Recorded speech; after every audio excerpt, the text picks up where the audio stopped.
Welcome to Samba Samba. Enjoy the video. You start by checking power and inputs because most signal issues are simple.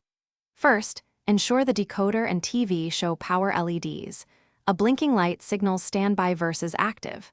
Once power is confirmed, inspect HDMI or AV cables for bent pins and reseat firmly, change to a different HDMI port if needed. Also switch the TV input to the decoder. Doing these steps now narrows the problem quickly, so you don't waste time on advanced fixes. Once inputs are good, you must verify the incoming signal and decoder settings to locate deeper faults.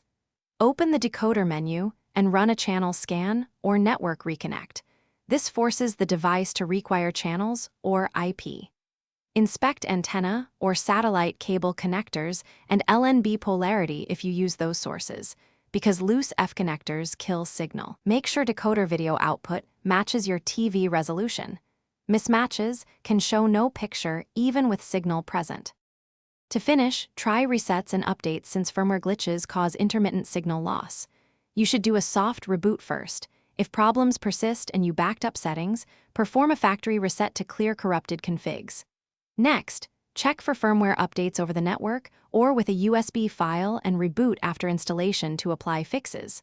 Finally, swap in another decoder or TV to isolate hardware. If still failing, note error codes and contact your provider with those details. Thanks for watching. Consider subscribing if we helped you.